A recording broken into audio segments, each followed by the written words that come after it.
Yo, what's up, guys? It's your boy Rolls Royce here with my boy Josh. We're about to go head up in the studio and get with my man Kaliym, working on the new project. Today we have the listening session with my man Aaron Swihart. We're here at the News Journal Center, sunny Daytona Beach. Let's go.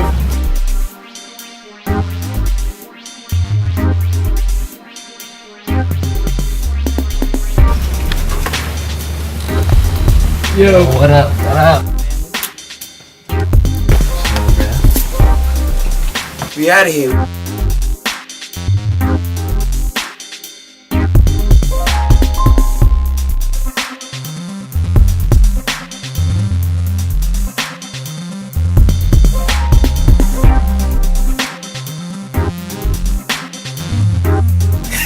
I'd start getting questions. Hey, I saw you did this or that, and then I realized they hadn't listened to a single word I said. They just Googled me to see if I was legit.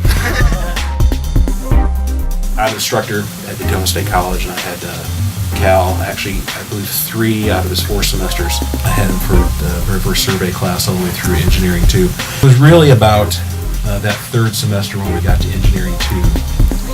And I don't know if it was the fact that maybe Cal found grounding, through life situation, or maybe it was the fact that Engineering 2, you actually got to really start digging into what this program was about. It was at that time that the actual excitement for what Cal wanted to do really started to show through in class, when we could actually start recording things in Pro Tools, and we started learning some new editing techniques, and we're putting up microphones and working on the console and working through mixing. Cal would start bringing up ideas and asking questions about studio and software, and we talk about how to deal with get bass tight and drums tight. Slightly more advanced things than the class, but it was great to discuss even after class. He became more alive about music, and I don't know what all was going on outside of that, but that was it. And then that final semester when he wasn't actually a student of mine, I'd see him pretty frequently in the hallway, and he'd always have some kind of news.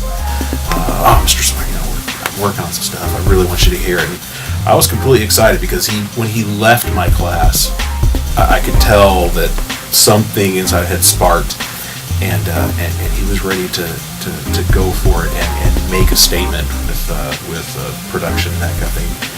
And I was absolutely thrilled that he would want me to hear it. I mean, you'd be surprised how many people don't come back and let me hear something, or afraid, or forget about it, or whatever. So it was actually exciting to hear for him to come back and hear something that it's like, wow, this is great, because this is not familiar, but it feels good, and it sounds good, and it's produced well, and there's a unique hook to it that currently isn't in the marketplace. To see that there's actually some vision in the production beyond a bunch of people are doing this, we should probably do something great. That wasn't in this. It was like, a bunch of people are doing this, let's take that to the next place, because people are already doing this. And that was so great to see that it was outside of the box, instead of, let's just maybe we'll try and play catch up with everyone.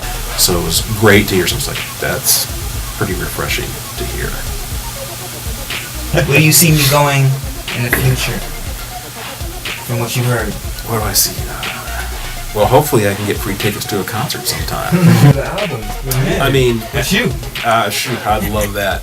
I'd love to get back in the big chair and sit down. I absolutely love my job teaching. It's like, that's one thing I love to do, and even my short stints working with some hip hop and urban stuff. Well, it was a lot of fun. It'd be great to get back out there and do it again.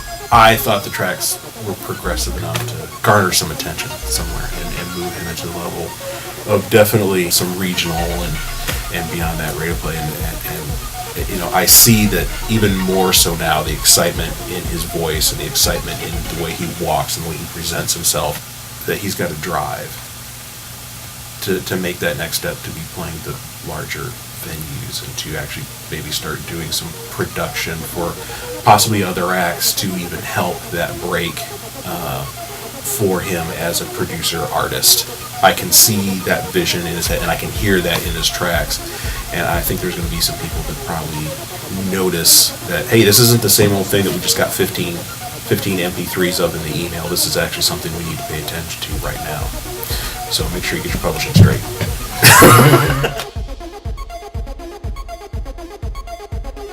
My name is Jackie. I just listened to Kalliym's stuff and I thought that it was very creative and it had a lot of depth. I think that's something missing in today's music and I support him and good luck with everything. My name is Lamar, friends with Kaliym. Basically we just got out of a session, a listening party, and what I heard was beautiful. I like the message, I like everything that he was released. I like the tone, the sound.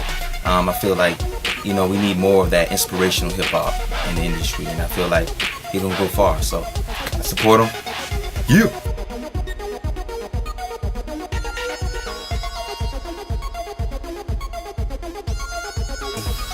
Kaliym is the word. And what does that actually mean? I'm just a messenger who possesses a word, a strong, positive message.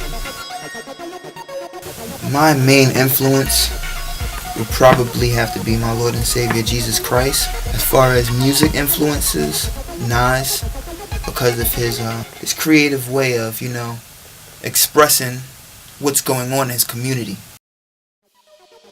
What inspires me to write about the things that I write definitely is some of the things that I witness throughout my life. My intuition, spiritually I'm connected with the divine source. What inspires me to write is definitely the divine source himself. The message behind my music is, I'd say, I'm promoting positivity. I'm very enlightened.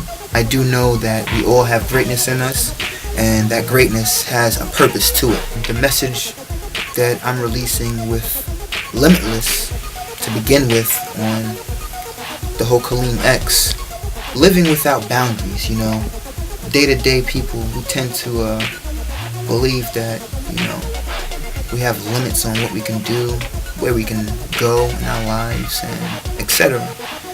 I believe in my spirit that's kind of like being chained.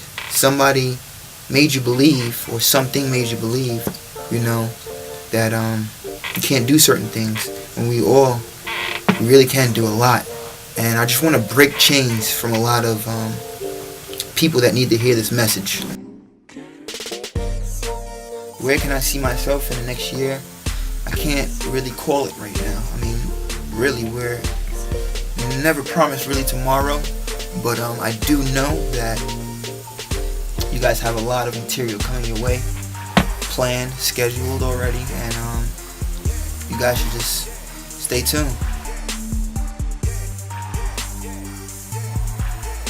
I'd say the ultimate goal is to awaken everybody's consciousness. A lot of people are asleep right now, and I believe it's up to the peers and us as individuals to come together and to help these lost souls in these desperate times, change a few people's lives.